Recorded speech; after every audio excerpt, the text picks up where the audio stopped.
नमस्कार, knocking-news.com में आपका स्वागत है। मैं हूं गिरिजेश वशिष्ठ। बड़े दिनों से सोशल मीडिया पे यहाँ वहाँ किसान आंदोलन के खिलाफ कुछ ऐसी बातें हम और आपको समझाई जा रही हैं जिसके ज़रिए ऐसा लगता है कि भाई किसान बड़ी नाजायज़ टाइप की मांगें कर रहे हैं और ये मांगें अगर मान ली गई तो ये देश तबाह हो जाएगा, सब कुछ बर्बाद हो जाएगा। आप जानते हैं कि इस देश में बहुत सारे चैनल हैं, कुछ ब्लैक एंड वाइट हैं, कुछ कलर हैं, कुछ ब्लैक बोर्ड वाले हैं। इन सब चैनल्स का काम सिर्फ एक ये है कि एक कमांड आती है और उस कमांड पे सारे लग जाते हैं। यकीन मानिए, अब ट्विटर पे, सोशल मीडिया पे फेक न्यूज़ कम होती जा रही है और जो मेन स्ट्रीम मीडिया उस पर बढ़ती जा रही है। हालत ये है कि किसानों को लेकर जो एमएसपी का फंडा है, वैसे तो मैंने आपको बताया था, उस फंडे को अब और अलग अलग तरह से तमाम सारे, जिसको कहते हैं लॉजिकल फैलेसीज, मैंने एक पूरा वीडियो बनाया था उस पर, कि झूठ को तार्किक तरीके से सच बोलने की तरकीबें। उन तरकीबों में से एक है ओवर सिंप्लीफिकेशन, ज़रूरत से ज़्यादा सरल कर देना, और उसको अपना कर आजकल पहले से ही दिमाग एक तरफ रख के बैठे हुए लोगों को ब्लैक एंड वाइट में क्या समझाया जा रहा है, पहले आप ये सुन लें। लगभग 700% ज्यादा है उससे। इससे भी बड़ी बात यह है कि अगर आंदोलनकारी किसानों के मुताबिक देश में सभी फसलों की खरीद एमएसपी पर होने लगी तो सरकार का यही खर्च सालाना यानी एक साल का 40 लाख करोड़ रुपए हो सकता है, जबकि पूरे देश का वार्षिक बजट ही अभी हमारे देश का जो है वो 45 लाख करोड़ रुपए है। पूरे देश का बजट है 45 लाख करोड़, और अगर सारी फसलें एमएसपी पर बिकने लगें तो उसका अकेले का खर्चा होगा 40 लाख करोड़, यानी बाकी सब कामों के लिए 5 लाख करोड़ बचेंगे। इस हिसाब से देखें तो पंजाब के आंदोलनकारी किसान ये कह रहे हैं कि जितना बजट भारत के 140 करोड़ लोगों का है, लगभग उतने ही पैसे से सरकार उनकी फसलों को एमएसपी पर खरीद ले।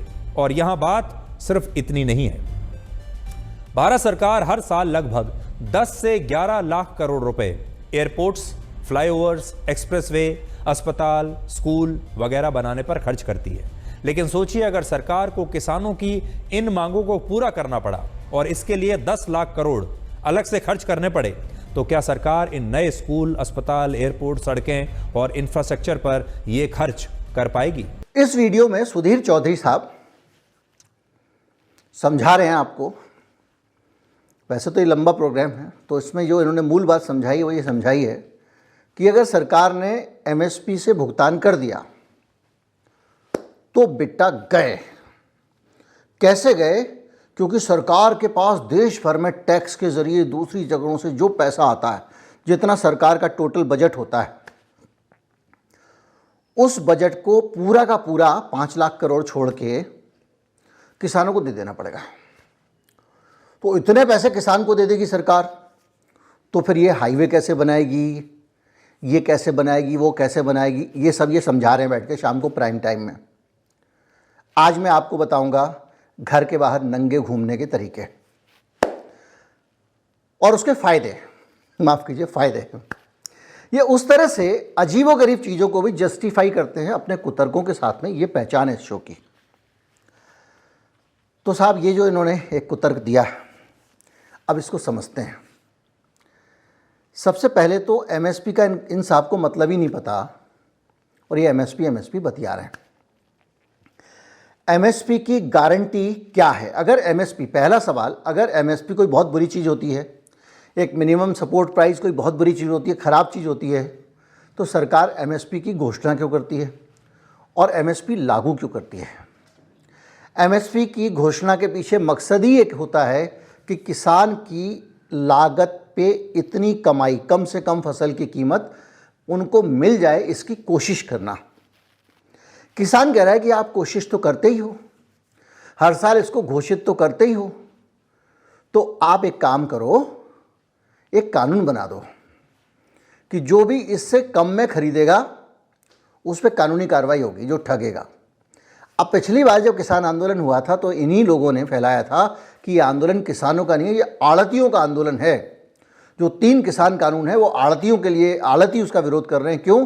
क्योंकि इन्होंने सीधे पूंजीपतियों के हाथों में मंडी से हटाकर अनाज खरीदने का सिस्टम बना दिया था। यानी कोई किसी को कहीं लूट भी रहा है तो रिकॉर्ड में नहीं आना चाहिए, कोई किसान को डंडा मार के फसल भी ले जा रहा है तो रिकॉर्ड में नहीं आना चाहिए। अभी तो क्या मंडी में बिकेगी, रिकॉर्ड पे आएगी, सबको पता चलेगा, किसान वहाँ जाएगा, एक जगह पे बहुत सारे लोग खरीदार विक्रेता होंगे। खैर, तो आड़तियों को इन्होंने कहा कि आड़तियों के लिए आया है। तो अब ये जो कानून बनाकर अब जो बात कर रहे हैं ये, उस हिसाब से तो किसान को आड़तिया लूट रहा था, औने पौने दाम में खरीद लेता था। तो एमएसपी की गारंटी का मतलब ये है कि अब वो आड़तिया अगर औने पौने दाम में खरीदेगा, पहले तो ये होता था रूमाल डाल दिया हाथ में, अंदर अंदर एक दूसरे की उंगली पकड़ते थे और उस आदमी की फसल का सौदा कर लेते जो वहाँ खड़ा हुआ है, उसको पता नहीं है मैं बेच रहा हूँ, आप खरीद रहे हैं। हम दोनों ने क्या किया, अपना हाथ अंदर रखा, ऊपर रूमाल डाला, आपको नहीं पता हो तो बता दूँ, और अंदर एक दूसरे की उंगलियां पकड़ के वो तय कर लेते हैं कि इनको कितने रुपए के रेट पे इनकी फसल मैं आपको बेच रहा हूँ। किसान खड़ा हुआ है, उसकी फसल दूसरे लोग बेच रहे हैं, उसको पता नहीं कितने बेच रहे हैं। इस तरह की अपारदर्शिता। अब किसान कह रहा है भाई साहब कि अगर मुझे एमएसपी पे ही आप बिकवाना चाहते हो फसल तो एक गारंटी दे दो सरकार की तरफ से कि इससे कम में फसल बिकेगी तो सजा होगी। अब इस एमएसपी की गारंटी के बीच में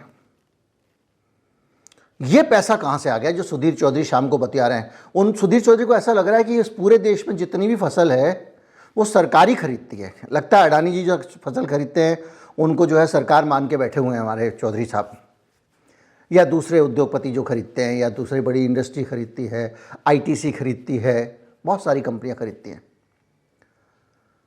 तो भैया आपने ये जो तो भैया मैंने पता नहीं कहाँ से मेरे अंदर आ गया, और राहुल गांधी जैसा लगता है एकदम, मैं बिल्कुल नहीं रखना चाहता हूँ उसके जैसा। खैर, तो एमएसपी की गारंटी देने से फिर क्या सरकार को सारे पैसे देके खरीदना पड़ेगा? नहीं खरीदना पड़ेगा।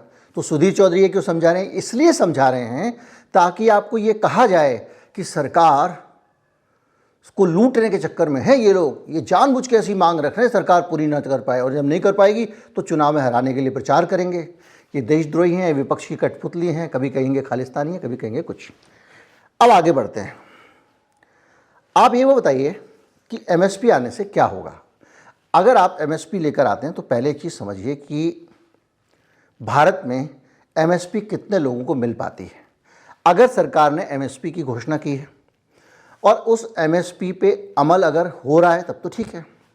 जब आप एमएसपी की घोषणा कर रहे हो और 6% मामलों में ही एमएसपी पर अमल हो पा रहा है, यानी केवल 6% फसल एमएसपी पे बिकती है, ये रिकॉर्ड में। तो भाई साहब 94% फसल अगर एमएसपी से कम रेट पे बिक रही है, सरकार एमएसपी घोषित कर रही है, तो क्या घास छीलने के लिए आपने एमएसपी का ऐलान किया था? आप एमएसपी का आपने ऐलान किया ही क्यों? अगर आपको लगता है कि इसको आपको लागू नहीं करवाना है तो क्या आप नाटक कर रहे हैं, किसान के लिए दिखावा कर रहे हैं? किसान कह रहे हैं आपने ऐलान किया तो आप घोषणा कर दो, और इसी बात पे दिक्कत हो रही है। अब आप सोचिए कि जो हालत है, भारत में करीब 23 फसलों पर सरकार एमएसपी की घोषणा करती है। उसमें से ज़्यादातर हिस्सों में देश के किसान का शोषण होता है, उसकी फसल एमएसपी पर नहीं खरीदी जाती है, और एक दो फसल ही कुछ इलाकों में एमएसपी पर बिकती हैं। सारी फसलें बाज़ार में खुले में बिकती हैं और उनके औने पौने दाम मिलते हैं। ये लूट चल रही है। अब इनका कहना ये है, एक और कहना ये कि ऐसा अगर हो गया तो महंगाई बढ़ जाएगी। भाई साहब क्यों बढ़ जाएगी?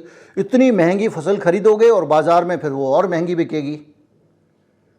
तो आपको एक चीज़ समझनी पड़ेगी कि बाज़ार का दाम कैसे तय होता है। जिन लोगों को प्राइसिंग के बारे में नहीं पता है, जिन्होंने अर्थशास्त्र नहीं पढ़ा है, प्राइसिंग तय होती है अफोर्डेबिलिटी से और डिमांड एंड सप्लाई से। अगर फसल पैदा हुई है, एमएसपी की मिनिमम गारंटी में खरीदी गई है, जिस उद्योगपति ने खरीदी है, और बाज़ार में उसकी डिमांड बढ़ी नहीं है, तो उस उद्योगपति को वो फसल सही दाम में बेचनी ही पड़ेगी। वो घर में रख के गेहूँ नहीं सड़ाएगा। अभी क्या हो रहा है कि ये किसान से औने पौने दाम में खरीद लो और बाज़ार में खूब महंगे दाम में बेचो, तो जो पूंजीपति है उसका मुनाफा बहुत ज़्यादा है, और वो जो पूंजीपति का बहुत ज़्यादा मुनाफा है वो इस सारी समस्या की जड़ है। और इसीलिए जो सरकार है, ये सरकार और इस तरह की कैपिटलिस्ट सरकारें कभी नहीं चाहती कि एमएसपी पे फसलें बिकें। अब अगर 6% ही किसानों को एमएसपी पे फसल बिक रही है तो सरकार की कुछ जिम्मेदारी बनती है कि नहीं बनती, ये हमने आपको बताया। तो सरकार क्या करे कि इससे किसानों को फसल का अच्छा दाम मिले। तो अब हम समझते हैं कि इस देश को अगर ज़्यादा एमएसपी पे फसल बिकती है, सुधीर चौधरी बता रहे थे कि एमएसपी पे फसल ना खरीदने के फ़ायदे, मैं आपको बता रहा हूँ एमएसपी पर फसल खरीदने के फ़ायदे, यानी इसका उल्टा। इस देश का किस तरह से भला होगा ये समझिए। 2016 की बात है, मोदी जी की नई सरकार आई थी। इस देश में किसानों पर कर्मचारियों का 7वां वेतन आयोग लागू हुआ था। और 7वां वेतन आयोग जब लागू हुआ तो इस देश में कर्मचारियों को जितनी खुशी हुई थी कि उनका वेतन बढ़ गया, अब तो सरकार ने वेतन आयोग ही पता नहीं कहीं छुपा दिया कि कर्मचारियों को पैसा ना देना पड़े, उससे ज़्यादा खुशी इंडस्ट्री में हुई थी।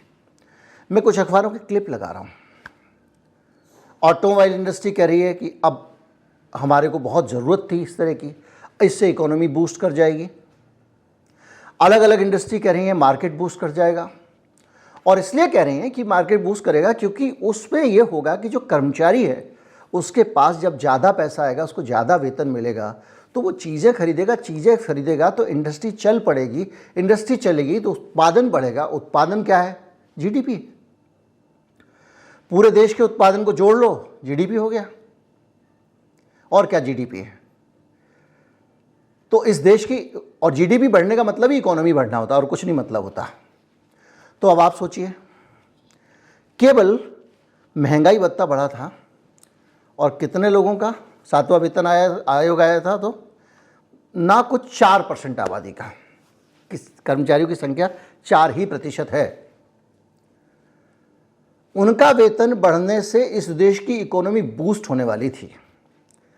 अब आप किसान जो कि 27 रुपये रोज कमा रहा है, औसत जो उसकी इनकम, उसकी आमदनी आप बढ़ाते हैं, यानी देश की 50% आबादी की आमदनी बढ़ाते हैं, तो इकोनॉमी कहाँ जाएगी? ज़रा कल्पना कीजिए। जो इकोनॉमी 4% की रफ्तार से बढ़ रही थी, 4% बढ़ोतरी से ही बढ़ जा रही थी, वो 50% बढ़ोतरी से कहाँ पहुँचेगी? ये जो मैन्युफैक्चरिंग सेक्टर, तमाम सरकार का रोज़ का रोना रहता है, मेक इन इंडिया करो, ये करो, वो करो, कुछ करने की ज़रूरत ही नहीं पड़ेगी। बाजार में ग्राहक खड़ा होगा, लोग नई नई कंपनियां लगाएंगे। जो एमएसएमई सेक्टर बर्बाद कर दिया था आपने लॉकडाउन और नोटबंदी में, एमएसएमई मतलब छोटे उद्योग, कुटीर उद्योग, लघु उद्योग, उन उद्योगों को आपने जो बर्बाद कर दिया था, फैक्ट्रियां बंद हो गई, अपने जाके बेचारे मनरेगा किसी तरह से काम चला रहे हैं अभी तक लोग, वो फैक्ट्रियां फिर से चल पड़ेंगी। क्यों? क्योंकि मार्केट में पैसा होगा, खरीदार के पास पैसा होगा। हालत ये है कि भारत में जो जीडीपी है उसमें प्राइवेट कंजम्पशन, यानी जो निजी तौर पे लोग अपने लिए चीज़ें खरीदते हैं, ज़्यादा तो आबादी देश की है, वो 19 साल के सबसे निचले स्तर पे चल रहा है। यानी मैं और आप जो कंजम्पशन करते हैं, जो खपत है हमारी, जो हम सामान बाजार से खरीदते हैं, वो 19 साल में सबसे कम खरीद रहे हैं हम। क्यों? आम आदमी के पास पैसा नहीं है। मैं आपको बार बार के शेप रिकवरी की बात करता हूँ। अमीर के पास बहुत पैसा है, 50 लाख से ऊपर का मकान बिक रहा है, उनके पास पैसा है, वो 2, 3, 4, 5 मकान भी खरीद पा रहे हैं। मोटरसाइकिल भी 1 लाख से ऊपर की बिक रही है। आप किसी भी सेक्टर में चले जाएं, महंगे माल की डिमांड बढ़ रही है, क्योंकि जो अमीर हैं वो और अमीर हो रहे हैं, गरीब और गरीब हो रहे हैं। अब कुछ विद्वानों ने रिसर्च करके ये जानकारी निकाली कि भैया वो कितना एक्स्ट्रा खर्चा होगा, कितना एक्स्ट्रा पैसा अनाज पे खर्च होगा, जिसके कारण कहा जा रहा है कि महंगाई आ जाएगी, सरकार लूट जाएगी, वगैरह वगैरह। तो पहले तो सरकार की बचत होनी शुरू हो जाएगी। अब आप कहेंगे कैसे बचत हो जाएगी साहब एमएसपी आने से? बचत ऐसे हो जाएगी कि सरकार को अभी गरीबों और मज़दूरों को रोज़गार देने के लिए मनरेगा जैसी योजना चलानी पड़ती है, और भारत में इंफ्रास्ट्रक्चर के प्रोजेक्ट चलाने पड़ते हैं। पुल बनाओ, नहर बनाओ, सड़क बनाओ, ताकि उसमें लोगों को रोज़गार मिले। तो ये जो खर्चा है जब लोगों को स्वतः स्फूर्त ढंग से इंडस्ट्री बाकी चीज़ों से रोजगार मिलने लगेगा, तो जो मनरेगा में काम की डिमांड बढ़ गई है, ये खबर अक्सर आप पढ़ते हैं, ये खबर आनी बंद हो जाएगी। बहुत सरल तरीके से गहरी इकोनॉमी समझा रहा हूँ मैं आपको।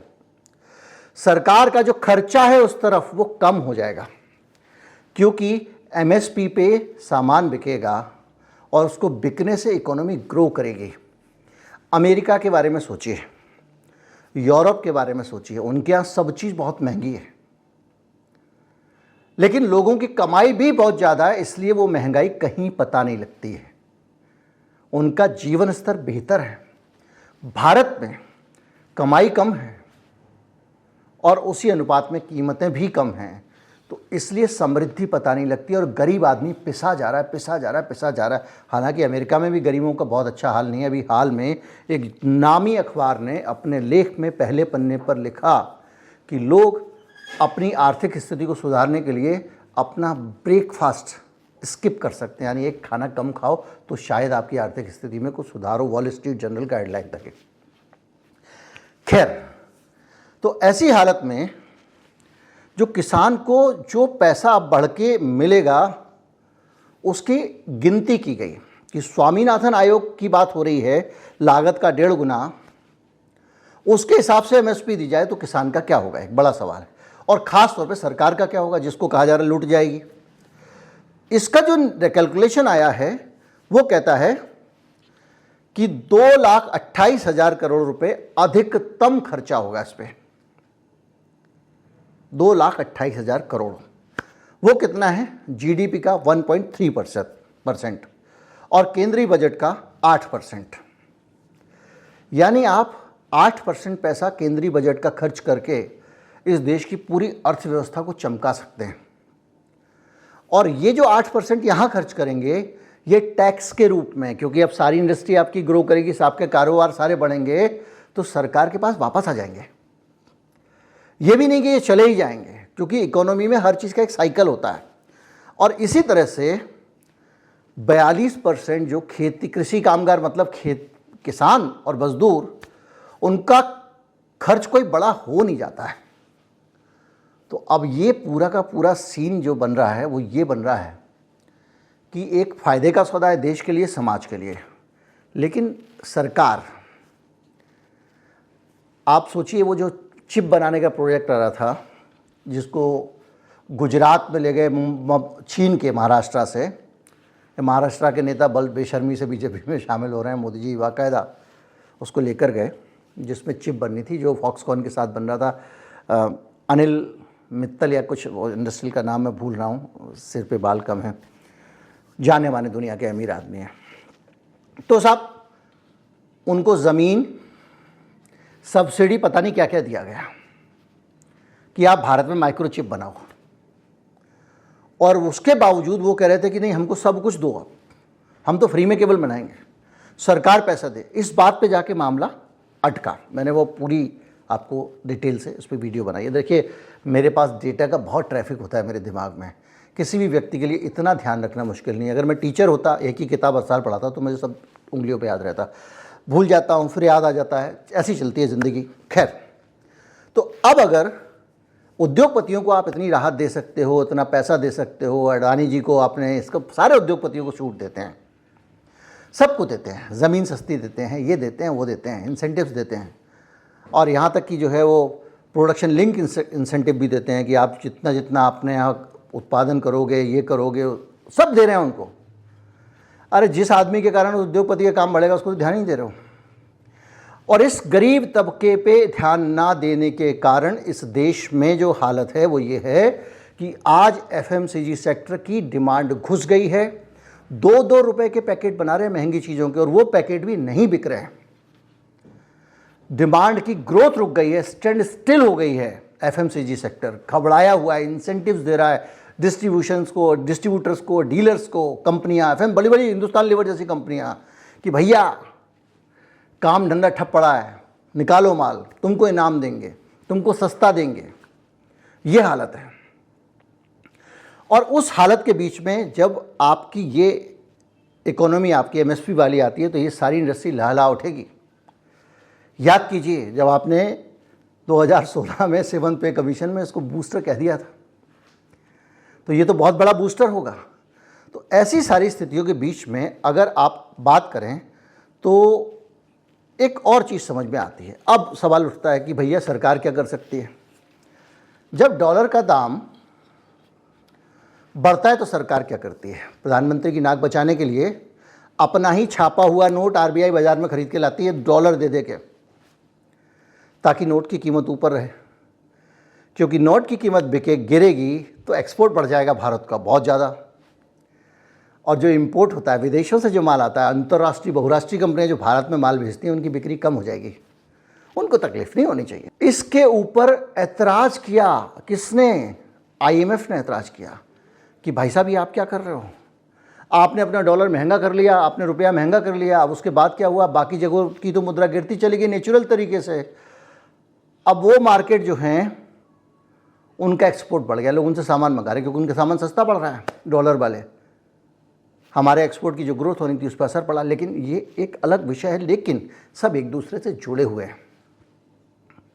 तो जब आप रुपया खरीद सकते हो तो किसान की उपज क्यों नहीं खरीद सकते हो? आप एक काम करो, जब बाजार सस्ता है और लोग MSP से कम पैसा दे रहे हैं, एक बजट रख दो, बोले सरकार बाजार से अनाज खरीदना शुरू कर दे। जैसे ही सरकारी खरीदारी होने लगी अनाज की मोटे दाम पे, दाम ऊपर जाने लगेगा, ऊपर जाने लगे सरकार उसी अनाज को निकाल दे। यही तो ट्रेडिंग है। और अपना पैसा जो कुछ सरकार ने खर्च किया था वो निकाल ले, उसको पैसे ही खर्च नहीं होगा बल्कि मुनाफा भी हो जाएगा। तरीके तो बहुत सारे हो सकते हैं। और ये सारी चीज़ें, जैसे अब आप देखिए PDS में आप चावल दे रहे हो, गेहूं दे रहे हो मुफ्त अनाज में, आप दूसरे अनाज भी दे सकते हो। आप दुनिया भर को मिलेट का ज्ञान देते हैं, वो भी आम जनता को भी मिलेट दीजिए। बहुत सारी चीज़ें हैं और इनके कारण सरकार स्टेबल कर सकती है। भावांतर योजना है, भैया ठीक है MSP हमने घोषित कर दी, आपको गारंटी दे दी MSP की, आपको 20 रुपये के रेट से माल मिलेगा। अब अगर 19 के रेट से सामान खरीद रहा है, बिक रहा है, और ये आप साबित कर देते हो तो 1 रुपया हम आपके अकाउंट में जमा कर देंगे, खत्म। किसी भी तरीके से इस देश की इकोनॉमी को बढ़ाया जा सकता है। तो जो पहले मैंने आपको वीडियो दिखाया, महंगाई बढ़ जाएगी, ये हो जाएगा, वो हो जाएगा, ये जो फैलाया जा रहा है ना, ये बात सिरे से गलत है, अर्थशास्त्र के मूल सिद्धांतों के खिलाफ है। इस बात का कोई मतलब नहीं है। ना तो MSP बढ़ने से सरकार पे कोई लोड पड़ने वाला है इस तरह का, और ना ही बेतहाशा महंगाई बढ़ने वाली है। अगर महंगाई बढ़ेगी तो डिमांड ज़्यादा होने से बढ़ेगी, देश में माल की बिक्री बढ़ जाएगी, उससे उसके दाम बढ़ जाएंगे, तो वो महंगाई, लेकिन वो महंगाई अच्छी है क्योंकि वो लोगों को रोज़गार देकर बढ़ेगी। वो महंगाई बेरोज़गार आदमी के सर पे नहीं पड़ेगी, लोगों की इनकम बढ़ेगी, लोगों को ज़्यादा नौकरियां मिलेंगी, उसके बाद बढ़ेगी। तो ऐसी महंगाई का तो स्वागत है। उम्मीद करता हूँ वीडियो आपको अच्छा लगा होगा। अच्छा लगा हो तो ज़्यादा से ज़्यादा लोगों तक पहुँचाए, चैनल को सब्सक्राइब कर लें। नमस्कार, जय हिंद।